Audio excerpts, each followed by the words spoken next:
أشهد أن لا إله إلا الله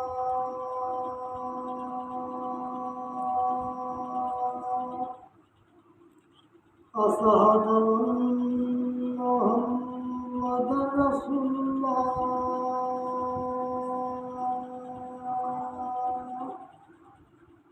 أشهد أن محمدا رسول الله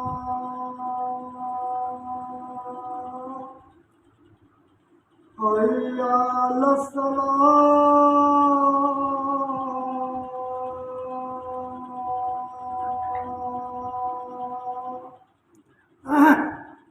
حي على الصلاة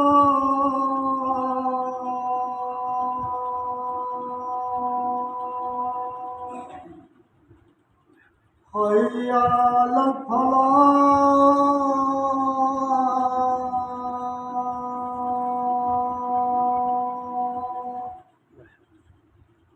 حي على الفلاح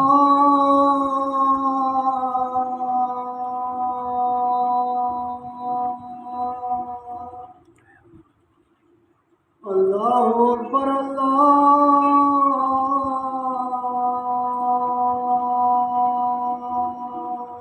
الله أكبر لا إله إلا الله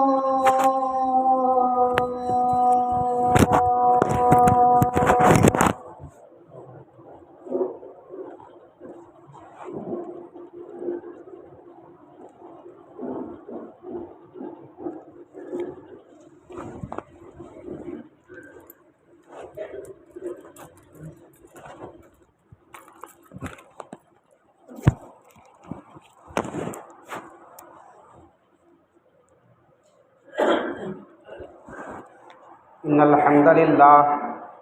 نحمده ونستعينه ونستغفره ونعوذ بالله من شرور أنفسنا ومن سيئات أعمالنا من يهده الله فلا مضل له ومن يضلل فلا هادي له وأشهد أن لا إله إلا الله وحده لا شريك له وأشهد أن محمدا عبده ورسوله أرسله بالحق بشيرا ونذيرا أما بعد فإن خير الحديث كتاب الله وخير الهدي هدي محمد صلى الله عليه وسلم وشر الأمور محدثاتها وكل محدثة بدعة وكل بدعة ضلالة وكل ضلالة في النار فأعوذ بالله من الشيطان الرجيم بسم الله الرحمن الرحيم قاف والقرآن المجيد بل عجبوا أن جاءهم منذر منهم فقال الكافرون هذا شيء عجيب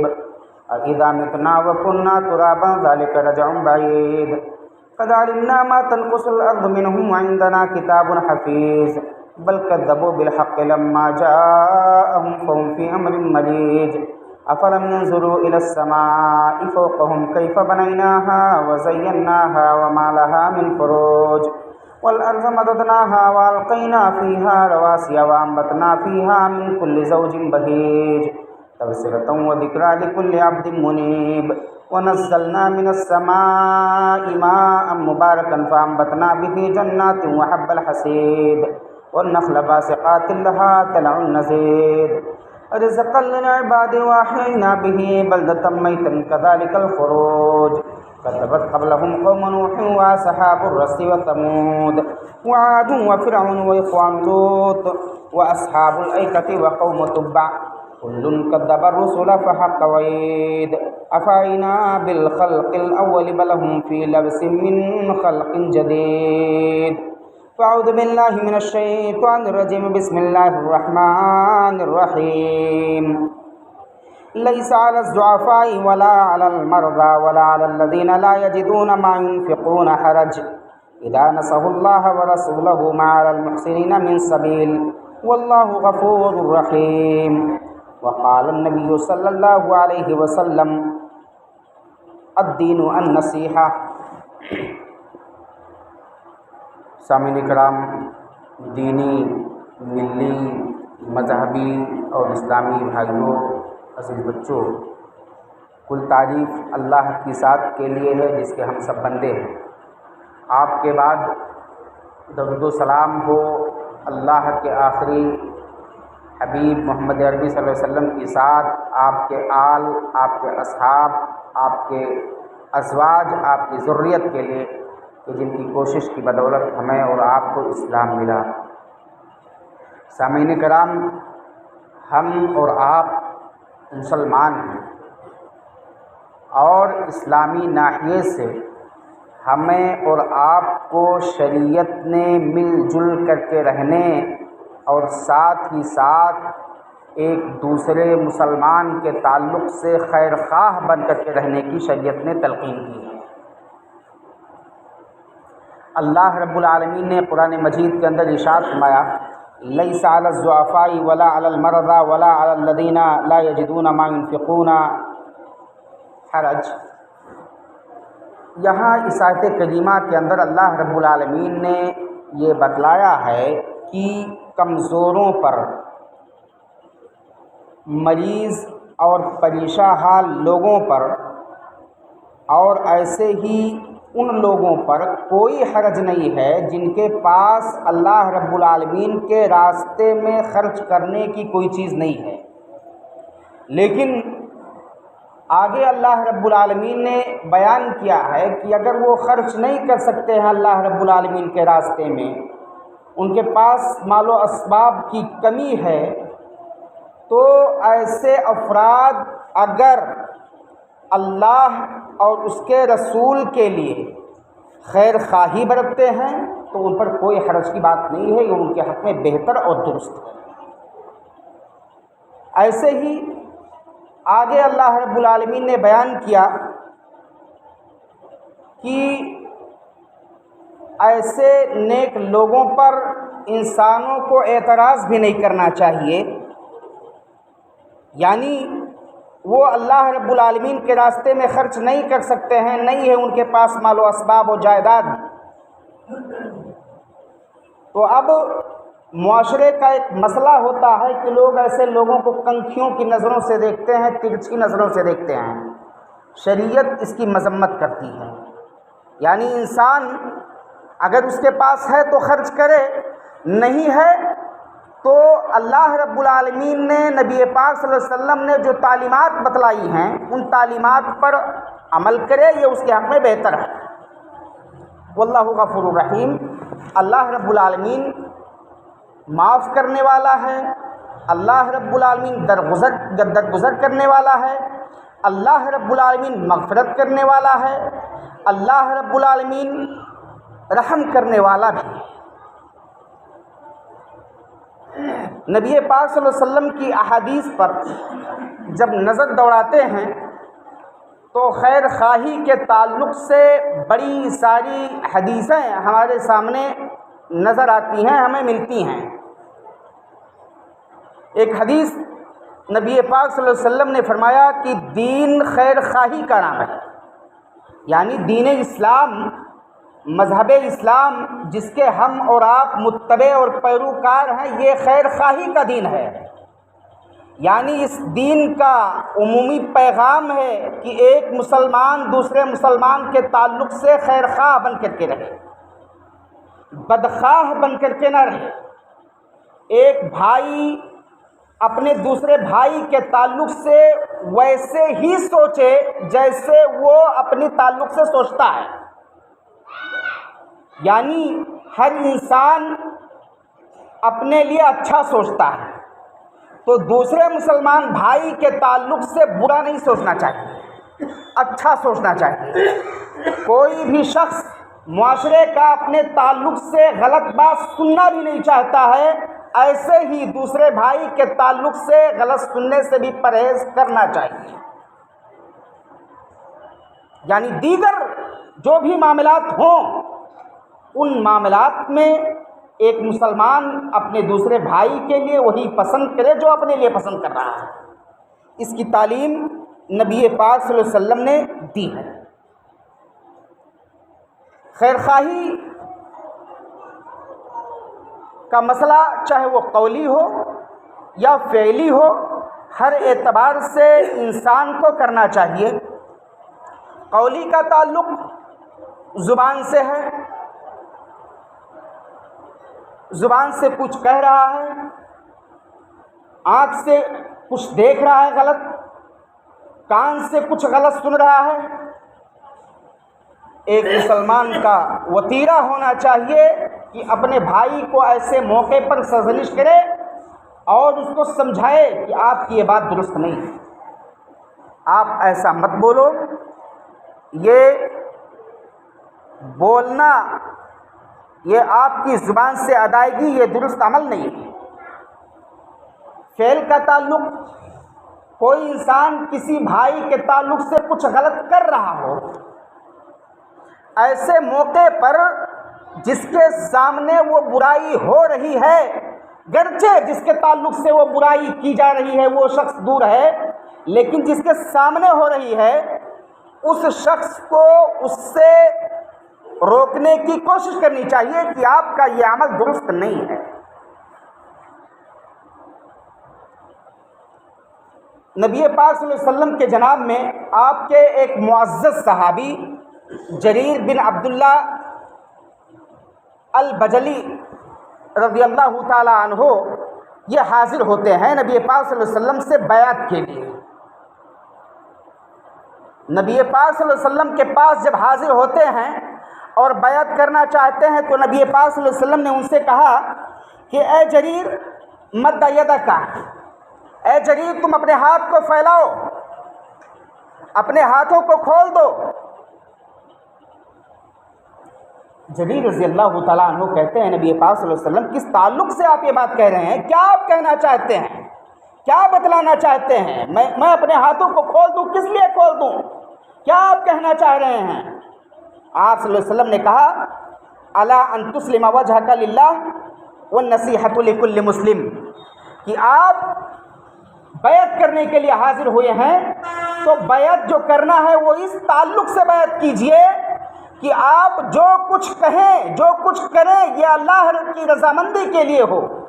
اور ایسے ہی آپ بیعت کرنا چاہتے ہیں، مجھ سے بیعت لینا چاہتے ہیں، میرے ہاتھ پر آئے ہیں بیعت کرنے کے لیے کہ میں برائیوں سے اجتناب کروں گا، تو اے جریر تم جو بیعت کر رہے ہو وہ بیعت کس پر کرو کہ تمام مسلمانوں کے تعلق سے، تمام اپنے بھائیوں کے تعلق سے آپ خیر خواہ بن کر کے زندگی بسر کرو گے، آپ خیر خواہ بن کر کے زندگی گزارو گے، بدخواہ نہیں بنو گے، اور بدخواہی آپ کے اذہان و قلوب میں نہیں آنا چاہیے، اس پر بیعت کرو۔ جریر بن عبداللہ رضی اللہ تعالیٰ عنہ نے نبی پاک صلی اللہ علیہ وسلم نے اسی پر بیعت کیا۔ ایسے ہی نبی پاک صلی اللہ علیہ وسلم کی حدیث میں تمیم الداری رضی اللہ تعالیٰ عنہ سے ایک حدیث مروی ہے، وہ کہتے ہیں کہ ان الدین النصیحہ، نبی پاک صلی اللہ علیہ وسلم نے کہا کہ دین اسلام یہ خیر خواہی کا نام ہے۔ دین اسلام ایک خیر خواہانہ جذبہ اپنے اندر انسان کو پیدا کرنے کا نام ہے، اور خیر خواہانہ انداز میں دوسرے کے تئیں خیر خواہ بن کر کے رہنے کا نام ہے۔ نبی پاک صلی اللہ علیہ وسلم نے یہ بات 2 بار دہرایا۔ صحابی کہتے ہیں کہ ہم لوگوں نے پوچھا نبی پاک صلی اللہ علیہ وسلم سے کہ نبی پاک صلی اللہ علیہ وسلم دین خیر خواہی کا نام ہے،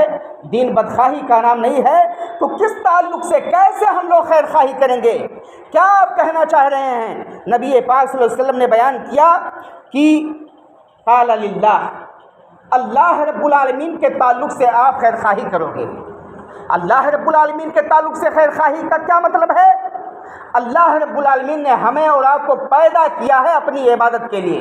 ہم محض اسی اللہ رب العالمین کی عبادت کریں اور اللہ رب العالمین کے حقوق کو سمجھیں۔ اللہ رب العالمین نے جن کاموں کے کرنے کا ہمیں اور آپ کو حکم دیا ہے ان کاموں کو بجا لائیں۔ اللہ رب العالمین نے شرک اور شرکیہ امور سے اجتناب کا حکم دیا ہے، ہم ایسے شرکیہ امور کے قریب بھی نہ جائیں جن سے اللہ رب العالمین نے ہمیں روکا ہے۔ آگے نبی پاک صلی اللہ علیہ وسلم نے فرمایا وَلِكِتَابِهِ، اور اللہ رب العالمین کی کتاب کے تعلق سے بھی آپ خیر خواہی کریں۔ اس کا کیا مطلب ہے؟ اللہ رب العالمین نے کتابوں کو نازل کیا، کتابوں کے حقوق ہیں، ایک مومن ان حقوق پر عمل کرے۔ اللہ رب العالمین کی کتابوں پر جو ہمیں اور آپ کو تفصیلی انداز میں ملی ہیں، جیسے قرآن مجید ہے، ہم قرآن مجید کے تمام تعلیمات کو جانیں، پڑھیں، سمجھیں اور اس پر عمل کی کوشش کریں۔ ایسے ہی اللہ رب العالمین نے کتابیں مزید نازل کی ہیں، تمام انبیاء پر کتابیں نازل کی ہیں، ان کے تعلق سے ہمیں جو کچھ میسر ہیں ان پر ہم اجمالی طور پر ایمان لائیں، تفصیلی طور پر ایمان لانے کی ضرورت وہاں نہیں۔ آگے نبی پاک صلی اللہ علیہ وسلم نے بیان فرمایا ولی نبی یہی، اپنے انبیاء کے تعلق سے بھی آپ خیر خواہی کریں۔ اللہ رب العالمین نے ہر قوم میں رسول کو بھیجا، ہمیں ایمان رکھنا ہے۔ بعض رسولوں کے نام ہم جانتے ہیں، بعض کے نام نہیں جانتے ہیں، ہمیں سب پر ایمان رکھنا ہے۔ لیکن آخر میں نبی اکرم صلی اللہ علیہ وسلم کے تعلق سے ہمیں سب کچھ ملا، سب کچھ ہم جانتے ہیں، آپ صلی اللہ علیہ وسلم کے حقوق کو جانتے ہیں، سمجھتے ہیں، ان پر ہمیں تفصیلی ایمان رکھنا ہوگا۔ آگے اللہ نبی پاک صلی اللہ علیہ وسلم نے بیان فرمایا ولی ائمۃ المسلمین، مسلمانوں کے حکمرانوں کے تعلق سے بھی آپ خیر خواہی کریں۔ حکمرانوں کا معاملہ یہ ہوتا ہے کہ بعض مسائل میں وہ مصلحت کے تعلق سے بعض ایسے فیصلے بھی صادر کرتے ہیں جو قرآن و سنت کے عین مخالف تو نہیں لیکن کسی حد تک مخالف ہوتی ہے۔ تو ایسے معاملات میں ہمیں انہیں خاموش پیغام پہنچانا چاہیے، یہ نہیں کہ ان کی حکمرانی کا ہمیں علانیہ انکار کر دینا چاہیے۔ ایسے ہی نبی پاک صلی اللہ علیہ وسلم نے بیان فرمایا وعامتہم، اور مسلم حکمرانوں کا معاملہ بھی یہ ہونا چاہیے کہ اپنی رعایا کے تعلق سے بھی وہ خیر خواہانہ جذبہ اختیار کریں، خیر خواہی کا برتاؤ اور سلوک کریں۔ یہ نبی پاک صلی اللہ علیہ وسلم نے بیان کیا۔ مسلمان ہر اعتبار سے معزز ہے، مسلمان ہر اعتبار سے اشرف ہے، مسلمان ہر اعتبار سے برتر ہے، مسلمان ہر اعتبار سے اللہ رب العالمین کے نزدیک اچھا سمجھا جاتا ہے۔ لیکن اس مسلمان کا معاملہ یہ ہونا چاہیے کہ وہ ہمیشہ اور شریعت کے ہر معاملات میں، شریعت کے ہر مسائل میں وہ بھلائی کا خوگر ہو، اچھائی کا خوگر ہو، اچھی بات کہے اور اچھی چیزوں کی جانب دوسروں کی توجیہ اور ارشاد بھی کرے۔ نبی پاک صلی اللہ علیہ وسلم کی حدیث ہے کہ ایک مسلمان کے دوسرے مسلمان کے تعلق سے کل 6 حقوق ہیں، اور دوسری حدیث میں نبی پاک صلی اللہ علیہ وسلم نے بیان کیا کہ ایک مسلمان دوسرے مسلمان کے تعلق سے اچھا برتاؤ کرے، خیر خواہی کا برتاؤ کرے، اور ان برتاؤ میں جو باتیں بیان کی ان میں وہی حقوق کو بیان کیا کہ اذا لقیتہ فسلم علیہ، جب ایک بھائی دوسرے بھائی سے ملاقات کرے تو اسے چاہیے کہ اس کو سلام کرے، مصافحہ کرے، معانقہ کرے، امن کا پیغام، دعا کا پیغام اپنے بھائی کے لیے عام کرے۔ ایک مسلمان کا طریقہ اور وتیرہ ہونا چاہیے۔ دوسرے مسلمان بھائی کا معاملہ یہ ہونا چاہیے کہ وہ اپنے بھائی کے سلام کا جواب دے، یہ اس کا حق ہے۔ ایسے ہی نبی پاک صلی اللہ علیہ وسلم نے آگے بیان فرمایا وَإِذَا دَعَاكَ فَأَجِبْهُ، اور جب ایک بھائی دوسرے بھائی کو دعوت دے، بلائے، تو دوسرے بھائی کو چاہیے کہ اس کی دعوت پر لبیک کہے، اس کی بات کو قبول کرے۔ اگر اچھائی کا معاملہ ہے، بھلائی کا معاملہ ہے، بہتری کا معاملہ ہے تو اس کی بات کو مانے اور تسلیم کرے۔ وَإِذِ اسْتَنصَحَكَ فَانصَحْهُ، اور جب ایک مسلمان بھائی نصیحت کا طلبگار ہو، اس سے کچھ خامیاں ہو جائیں، اس سے کچھ کمیاں سرزد ہو جائیں اور وہ پریشان حال ہو، تو دوسرے بھائی کو چاہیے کہ اس کو اچھی نصیحت کرے، اچھے انداز میں سمجھائے۔ یہ ایک مسلمان کا طور طریقہ ہونا چاہیے۔ نبی پاک صلی اللہ علیہ وسلم کی دوسری حدیث میں یہ بھی بیان کیا گیا ہے کہ جب ایک بھائی اپنے بھائی کے پیچھے ہو، اپنے بھائی سے دور ہو، اپنے بھائی کی نظروں سے اوجھل ہو، تو ایسے وقت میں بھی دوسرے بھائی کو اپنے بھائی کے تعلق سے اچھا کہنا چاہیے اور اچھا سوچنا چاہیے اور اچھی باتوں کا پرچار کرنا چاہیے۔ یہی اس کے تعلق سے، اپنے غائب بھائی کے تعلق سے خیر خواہی کا نام ہے۔ تو اسلام نے ہر موڑ پر مسلمانوں کے تعلق سے خیر خواہانہ جذبے کا اظہار کیا ہے اور خیر خواہ بن کر کے رہنے کی تلقین کی ہے۔ ہمیں اور آپ کو اس پر عمل کرنا چاہیے۔ نوح علیہ السلام نے اپنی قوم کو 950 برس تک اسلام کی طرف دعوت دی، یہ خیر خواہی ہے۔ تھک گئے، ہار گئے، لیکن اس کے باوجود اللہ رب العالمین کے پیغام کو عام کرتے رہے۔ ہود علیہ السلام کا معاملہ ہے کہ انہوں نے اللہ رب العالمین کے پیغام کو خوب عام کیا اور یہ کہا کہ میں اللہ رب العالمین کے جانب سے جو مجھے پیغام ملا ہے، جو باتیں ملی ہیں، میں اے قوم تم تک پہنچاتا ہوں۔ وَإِنِّي لَكُمْ نَاصِحٌ أَمِينٌ، اور ایک بات تم کان کھول کر کے سن لو کہ میں تمہیں نصیحت کی طرف بلاتا ہوں، میں تمہیں نصیحت کرنے والا ہوں، اور اللہ کے پیغام کو پہنچانے میں میں امین بھی ہوں، امانت دار بھی ہوں۔ ایسی کوئی چیز نہیں ہے کہ میں اپنی طرف سے کوئی بات گڑھ کر کے تمہارے سامنے پیش کروں۔ تمام انبیاء کرام کا معاملہ ہے کہ انہوں نے اپنی قوموں کی اچھائی کی جانب رہنمائی کی، حتیٰ کہ نبی پاک صلی اللہ علیہ وسلم کی حدیث میں آتا ہے کہ بروز قیامت تمام انبیاء اللہ رب العالمین کے جناب میں آئیں گے، اس میں ایک نبی ایسا ہوگا کہ یاتی نبی ولیس معہ احد، تمام انبیاء اپنے اپنے متبعین کے ساتھ اللہ رب العالمین کے جناب میں حاضر ہوں گے۔ ایک نبی آئے گا جن کے متبعین کی تعداد انتہائی کم ہوگی، ایک دو کی تعداد میں ہوگی۔ ایک ایسا نبی بھی آئے گا جو تنہا ہوگا، اس کے پیچھے کوئی نہیں ہوگا۔ اس کا یہ مطلب نہیں کہ اس نبی نے اللہ رب العالمین کے پیغام کو عام نہیں کیا، اس کا یہ مطلب نہیں کہ اس نبی نے اپنے قوم والوں کے ساتھ خیر خواہانہ جذبہ اختیار نہیں کیا، بلکہ اس نے اللہ رب العالمین کے پیغام کو اپنایا اور اللہ رب العالمین کے پیغام کو عام کیا، لیکن قوم نے ان کی بات کو ماننے سے انکار کر دیا۔ نبی پاک صلی اللہ علیہ وسلم کا معاملہ ہے، فاطمہ بنت قیس رضی اللہ تعالیٰ عنہ جو ایک صحابیہ ہیں، جب ان کے شوہر کی وفات ہو جاتی ہے اور عدت گزار دیتی ہیں تو عدت گزارنے کے بعد نبی پاک صلی اللہ علیہ وسلم کے جناب میں پہنچتی ہیں اور وہ کہتی ہیں کہ نبی پاک صلی اللہ علیہ وسلم مجھے دو لوگوں نے پیغام نکاح دیا ہے۔ وہ دونوں کون کون ہیں؟ ایک معاویہ بن ابی سفیان ہیں اور دوسرے ابو جہم ہیں۔ نبی پاک صلی اللہ علیہ وسلم آپ کی کیا رائے ہے؟ آپ کیا مشورہ دے رہے ہیں؟ میں نکاح کس سے کروں؟ نبی پاک صلی اللہ علیہ وسلم کا جواب دیکھیے، نبی پاک صلی اللہ علیہ وسلم کا جذبہ دیکھیے، کتنا خیر خواہانہ جذبہ ہے۔ آپ صلی اللہ علیہ وسلم کہہ رہے ہیں کہ فَأَمَّا أَبُو جَهْمٍ فَلَا يَدْعُ عَصَاهُ عَنْ عَاتِقِهِ، کہ ابو جہم کا معاملہ ہے تو ان کے ساتھ یہ مسئلہ ہے کہ وہ بہت مار پیٹ کرنے والا ہے، بڑا جھگڑالو ہے۔ اس کا مسئلہ تو یہ ہے کہ وہ کبھی اپنے گردن سے لاٹھی کو ہٹاتا ہی نہیں ہے، لاٹھی لے کر کے ہی اچلتا ہے۔ یہ تمہارے حق میں مناسب نہیں ہو سکتا ہے۔ لیکن آگے سنو معاویہ بن ابی سفیان کا معاملہ۔ معاویہ بن ابی سفیان یہ بڑا قلاش آدمی ہے، بڑا محتاج ہے، فقیر ہے، اس کے پاس کچھ نہیں ہے، غریب اور نادار ہے۔ یہ بھی آپ کے حق میں بہتر نہیں ہو سکتا ہے، وہ بھی نکاح کے لائق نہیں ہے۔ سنو میں تمہیں ایک بات بتلاتا ہوں، ایک اچھے رشتے کی جانب میں تمہاری رہنمائی کرتا ہوں، اور وہ اچھا رشتہ کون ہے؟ اسامہ بن زید۔ میں آپ کو رائے دیتا ہوں کہ آپ ابو جہم کو بھی چھوڑ دو، ان سے بھی نکاح مت کرو، معاویہ بن ابی سفیان کو بھی چھوڑ دو، وہ بھی بڑا محتاج آدمی ہے، قلاش ہے، وہ بھی نکاح کے لائق نہیں ہے۔ تم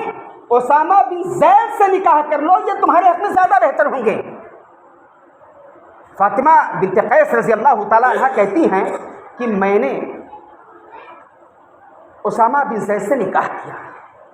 اور اسامہ بن زید کی عقد زوجیت میں جب میں پہنچی تو مال سے میں مالا مال ہو گئی، اسباب سے مالا مال ہو گئی، اور اسامہ بن زید کی محبت سے میں مالا مال ہو گئی،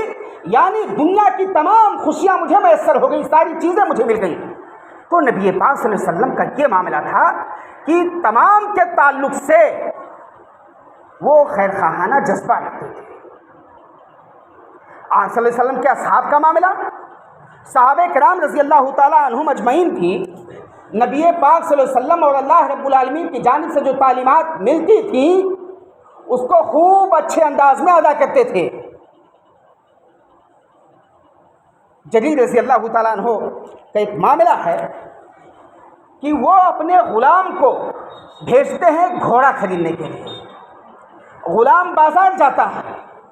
گھوڑا خریدتا ہے، سودا طے ہوتا ہے،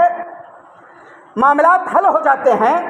مالک کے پاس جریر رضی اللہ تعالیٰ عنہ کے پاس لوٹ کر کے آتا ہے اور کہتا ہے کہ مالک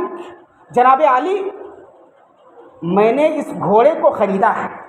اور اس گھوڑے کو میں نے 300 درہم میں خریدا ہے۔ جریر رضی اللہ تعالیٰ عنہ اس گھوڑے کو دیکھتے ہیں، اس پر نظر دوڑاتے ہیں۔ گھوڑا قیمت سے، موجودہ قیمت سے کہیں زیادہ قیمت کا ہوتا ہے۔ انہیں تسلی نہیں ہوتی ہے، انہیں تشفی نہیں ہوتی ہے، انہیں اطمینان نہیں ہوتا ہے۔ وہ کہتے ہیں یہ مناسب نہیں ہے کہ میں اپنے کسی مسلمان بھائی کا مال ناجائز طریقے پر لے لوں۔ وہ پھر دوڑے ہوئے اس گھوڑے کے مالک کے پاس آتے ہیں اور کہتے ہیں کہ اگر میں اس گھوڑے کی قیمت 400 درہم دوں تو وہ ضرورت مند آدمی، وہ حاجت مند آدمی کہتا ہے کہ آپ کی مرضی ہے، آپ دے سکتے ہیں، لیکن میری موجودہ قیمت جو میں نے بیان کیا اس گھوڑے کی کل 300 درہم ہے۔ 300 درہم سے زیادہ عطا کرنا چاہتے ہیں، زیادہ دینا چاہتے ہیں، یا آپ کی مرضی۔ یہ پھر کہتے ہیں اگر میں 500 درہم دوں تو گھوڑے کا مالک یہ متعجب ہے، پریشان ہے۔ اسی طرح سے یہ گھوڑے کی قیمت بخود بڑھاتے ہیں اور اس گھوڑے کی قیمت 800 درہم تک بڑھا دیتے ہیں، 300 سے 800 تک بڑھاتے ہیں اور 800 درہم دے کر کے پھر گھوڑے کو لاتے ہیں۔ آپ کا غلام کہتا ہے کہ میں نے اس گھوڑے کی قیمت جو لگائی تھی اور جو مالک نے طلب کیا تھا کچھ 300 درہم تھے، اور آپ نے اس گھوڑے کی قیمت 300 درہم سے بخود بڑھا کر کے 800 درہم تک کیا، اور 800 درہم میں یہ گھوڑا خرید رہے ہیں۔ جریر رضی اللہ تعالیٰ عنہ کہتے ہیں کہ میں نے نبی پاک صلی اللہ علیہ وسلم سے اس بات پر بیعت کی ہے کہ میں اپنے تمام مسلمان بھائیوں کے ساتھ خیر خواہی کروں گا، بدخواہی میں نہیں کر سکتا ہوں۔ میں چاہتا تو اس گھوڑے کو 300 درہم میں لا سکتا تھا، لیکن اس سے میرے اس مسلمان بھائی کی حق تلفی ہوتی، اور یہ حق تلفی اسلام میں اس کی مذمت ہے، یہ جائز و درست ہے۔ میں نے نبی پاک صلی اللہ علیہ وسلم سے اس پر بیعت لی ہے اور میں نبی پاک صلی اللہ علیہ وسلم سے بیعت کے خلاف ورزی نہیں کر سکتا۔ تو ایک مسلمان بھائی کو اپنے بھائی کے تعلق سے مکمل طور پر آئینہ ہونا چاہیے، صاف شفاف ہونا چاہیے، اور جو ایک بھائی اپنے بھائی کے لیے پسند کرے، اپنے لیے پسند کرے، وہی اپنے دوسرے بھائی کے لیے اس کو پسند بھی کرنا چاہیے۔ کسی بھی طرح سے ظلم و زیادتی نہیں کرنی چاہیے، ظلم و جور کا معاملہ نہیں ہونا چاہیے۔ جریر رضی اللہ تعالیٰ عنہ کا معاملہ یہ بھی ہے کہ وہ جب کسی چیز کو خریدنے کی کوشش کرتے تو خریدتے وقت انتہائی محتاط انداز میں اس چیز کو خریدتے تھے۔ کسی کا مال یوں ہی لینا آپ کو گوارا اور پسند نہیں تھا۔ ایک اور مسئلہ ہے، معاویہ رضی اللہ تعالیٰ عنہ نے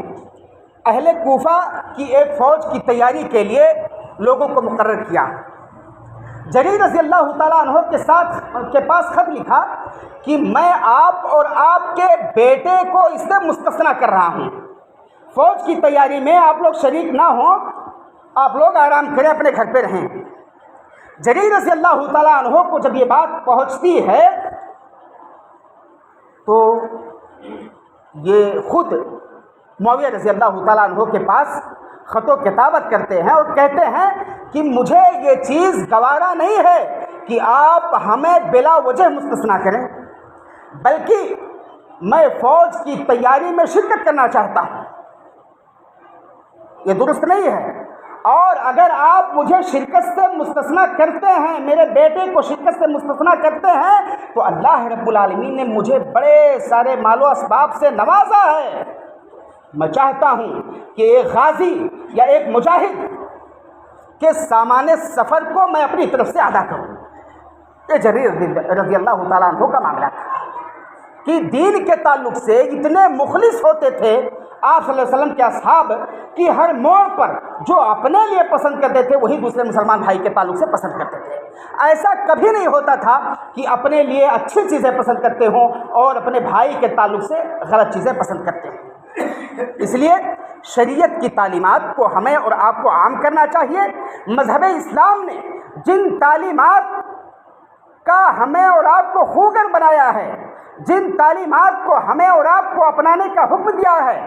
ہمیں اور آپ کو کوشش کر کے کتاب و سنت کی روشنی میں ان تعلیمات کو اپنا کر کے اس پر عمل کرنا چاہیے اور دوسرے مسلمان بھائی کو بھی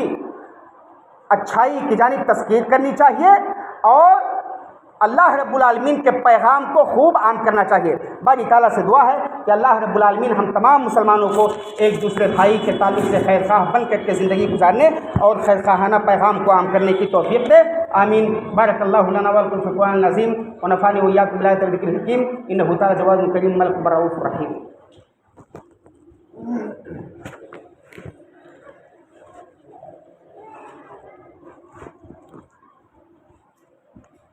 الحمد للہ نحمده ونستعینه ونستغفره ونعوذ باللہ من شرور انفسنا ومن سیئات اعمالنا